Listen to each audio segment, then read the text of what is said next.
শবে বরাতের নামাজ কত রাকাত, কিভাবে পড়ব?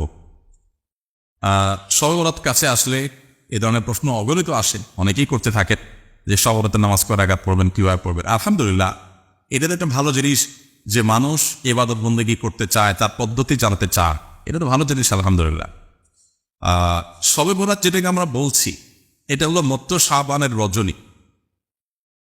মত্ত শাবানের রজনী, এটি হলো হাদিসের ভাষ্য, লাইলাতুন নিসফি মিন শাবান। শবে বরাত বলতে কোনো জিনিস কোন ফরম্যাটেই হাদিসে আসেনি। হাদিসে আসছে লাইলাতুন নিসফি মিন শাবান, অর্থাৎ শাবানের মধ্যরাত, মধ্য রাজানি বা মধ্য শাবানের রাত। এটা হলো এই রাতের হাদিস সিদ্ধ নাম। তো এই রাতে মর্যাদা এবং ফজিলত নিয়ে নানামুখী কথা আছে। এ ব্যাপারে কোনো সন্দেহ নেই যে এই রাতের মর্যাদা নিয়ে বহু হাদিস বর্ণিত আছে, বহু হাদিসে এই রাতের মর্যাদা সম্পর্কিত বর্ণনা আছে। তবে সেগুলোর বেশিরভাগই হলো খুবই দুর্বল সূত্রে বর্ণনা। সবগুলোকে একত্র করলে বা সবগুলোর যে আপনার অবস্থান আছে সেগুলোকে অ্যানালাইসিস করলে এবং এ বিষয়ে যে গ্রহণযোগ্য লেভেলের হাদিসও আছে সেগুলোকে সামনে রাখলে পরিষ্কার হয় যে মুফত শাবানের রাতের মর্যাদা একেবারে অস্বীকার করার সুযোগ নেই। আমাদের ইখতিলাফ আছে, নানা রকম মত আছে, ভিন্ন কথা, বা হাদিসগুলোকে সামনে রাখলে পরিষ্কার হয় যে এই রাতের মর্যাদা একেবারে অনস্বীকার্য বা অস্বীকার্য বা স্বীকার করা যায় না, অস্বীকার করতে হবে এরকম না, বরং এটা স্বীকার্য। এ রাতের মর্যাদা আছে। কি মর্যাদা আছে? আল্লাহ সুবহানাহু ওয়া তাআলা এই রাতে মানুষকে সাধারণ ক্ষমা ঘোষণা করেন, সাধারণ ক্ষমা ঘোষণা করেন। আল্লাহ তাআলা গণহারে ইমানদারদেরকে মাফ করেন।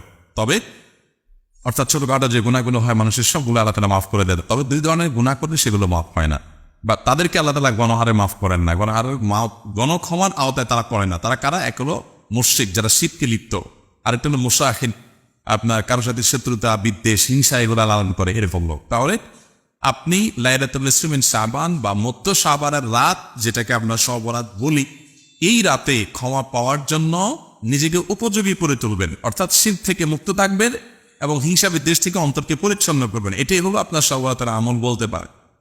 অর্থাৎ মধ্য শাবানের রাতের আমল হলো এটাই বলতে পারেন যে এই দুইটা গ্রুপের মানুষকে যদি আল্লাহ মাফ করবেন না, অতএব আমি ওর মধ্যে আছি কিনা চেক করে, ভেরিফাই করে, যাচাই বাছাই করে নিজেকে সেখান থেকে বের করে আনা এবং নিজের মনটাকে ফ্রেশ করা, কারোর প্রতি বিদ্বেষ হিংসা না রাখা, কেউ করলেও তাকে ক্ষমা করে দেওয়া, উদাহরণ হওয়া, হিংসা না রাখা এবং শিরক থেকে মুক্ত থাকা। এটা হলো আমাদের সবচেয়ে বড় প্রস্তুতি এবং বড় পর।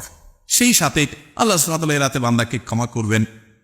আমি সে ক্ষমা লাভের আশায় যদি আমি নিজস্ব উদ্যোগে আল্লাহর কাছে দোয়া ইবাদত বন্দেগী করি, সেটা আমার করার সুযোগ আছে, কিন্তু সেটাকে এই রাতের আমল হিসাবে যেই ফরম্যাটে আমাদের সমাজে এস্টাবলিশড করা হয়েছে হাদিসে আসলে এটাকে এইভাবে গুরুত্ব দেওয়া হয়নি। কবর জিয়ারত করে অনেকে, এ সম্পর্কে একটা হাদিস পেশ করা হয়, সেই হাদিস কোনোভাবেই গ্রহণযোগ্যতার লেভেলে পৌঁছায় না। সমস্ত মুহাদ্দিসদেরই একই কথা। অথচ আমরা অনেকে এই রাতে কবর জিয়ারত করাটাকে জরুরি মনে করি বা সুন্নাত মনে করি। কবর সারা বছরই জিয়ারত করা যায়, এ রাতে করা যাবে না এমন কোনো কথা নাই, কিন্তু এই রাতে করার জন্য আলাদা করার কোনো সুযোগ নাই। আবার হালুয়া রুটির প্রচলন আছে, সেটা আরো জোরে সোরে আছে। কারণ বাঙালি যেখানে খাওয়ান দাওয়ান আছে, দুলদাম আছে, ওখানে বাঙালি আছে। সেটা কি শবে বরাত নাকি 31 নাইট? সেটা কি ওই যে ঘুড়ি ওড়ানোর উৎসব নাকি ওই চৈত্র সংক্রান্তি? সেটা কি হিন্দুদের কোনো অনুষ্ঠান না মুসলমানদের কোনো অনুষ্ঠান? এসব দেখা দেখি নেই। বাঙালি ফুর্তি প্রবণ একটা জাতি, যেখানে ফুর্তি আছে বাঙালি সেখানে আছে। সেটা যে ধর্মের নামে হোক, সেকুলার হোক, অন্য কিছু হোক, ফুর্তিতে বাঙালি আছে, পুজোকে বাঙালি আছে, উৎসব বাঙালি আছে, বিবেক বিবেচনা বোধ কাজ করে না।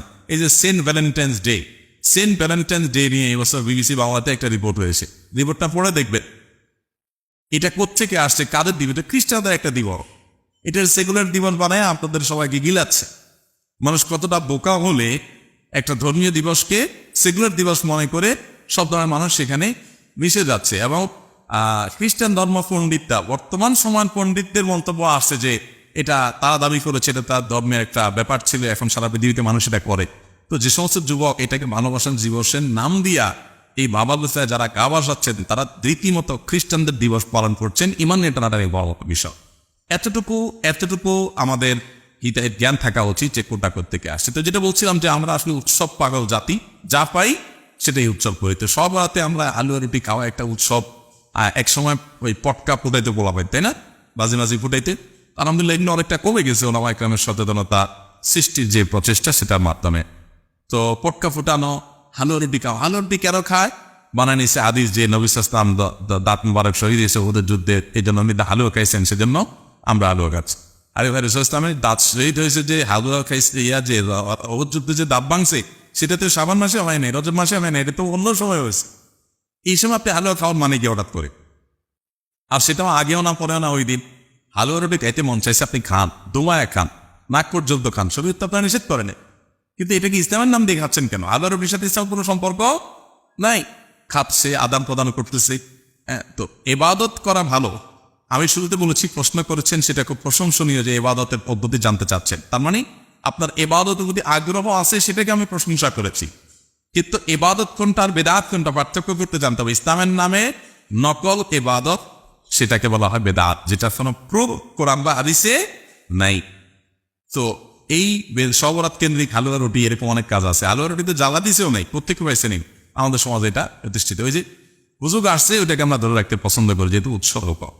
আবার অনেকেই সবরাতে রাতে মসজিদে বা বন্দেগী করতে আসে, নিজে বা বন্দেগী করে, এই আশায় যাতে ভাগ্যটা সারা বছরে ভালো লেখা হয়, তাই না?